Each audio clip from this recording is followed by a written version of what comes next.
Museum of American History on the hot seat with House lawmakers today as they probe what it calls extreme political activism. Yeah, its director, Anthea Hartig, will face intense questioning today, centered around the White House's scathing report accusing the Smithsonian of trying to rewrite American history. Now, joining us now, a member of that House subcommittee holding today's hearing, Texas Republican Congressman Michael Cloud. So good morning, Congressman. This all comes after that report released by the White House Domestic Policy Council revealed extreme left-wing bias at the National Museum of American History. What do you expect to learn at today's hearing?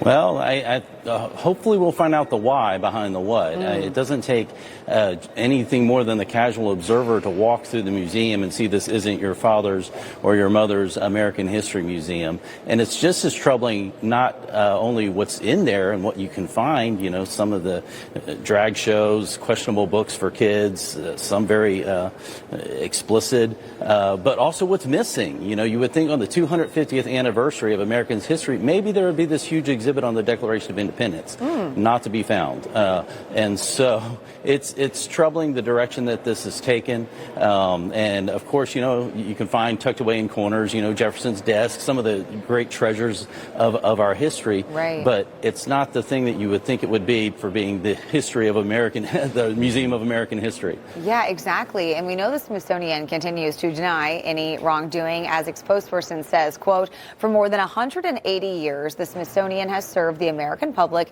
with nonpartisan and independent scholarship, and we remain committed to doing so.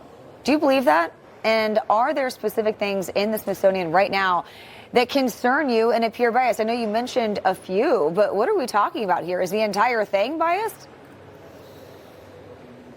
Well, it's trouble. You know, it's different between like what's on the end cap, so to speak, right. The first things you see versus what's, you know, tucked away behind in an exhibit if you really, really look for it.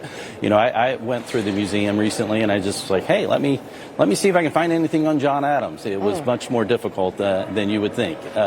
You know, some of the heroes of American history, amazing stories that we would all share. You know, I think of Thomas Jefferson and John Adams, you know, dying on the anniversary of our nation. You know, right. That would be a good thing to talk about, how, you know, Adams said Jefferson survives, you know, his last words. You know, amazing stories.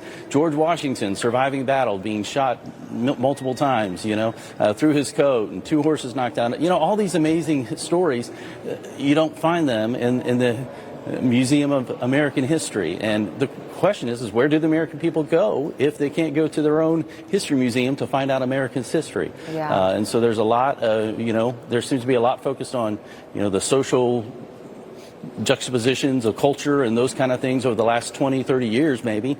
But where's that story that unites us, that e pluribus unum, where we say out of many became one, this great nation that's done amazing things for the people who live here and being that city on a hill for the world. Yeah, great point. Congressman, I do want to shift gears here real quick to what's going on down the street from the Smithsonian on Capitol Hill. I know today a big vote happening on reconciliation, possibly moving forward on the CR to keep the government open through Democrat shutdown attempts past the election. Can you tell us where things stand right now? Yeah, one thing we're very wary of is when we've seen the Dems do this before, they're willing to create chaos if it does anything to derail the president's agenda. And so we're very wary that we could, as we move toward the midterms, be looking at a shutdown. And so we're going to do what we can to make sure that we keep the government funded. We can pass a CR. You know, we'll still be working the appropriations process to make sure we get those bills through and the new policy objectives and all the things that need to be done to fund our military. It's a very critical time in our country to make sure we meet that demand. So there's a lot of work to be done, but let's first take shutdown off the table as we move forward and then begin to work the reconciliation process as well, which also needs to include the Save America Act. Yeah, absolutely. All right, Congressman Michael Cloud, thanks for joining us this morning. Thank you.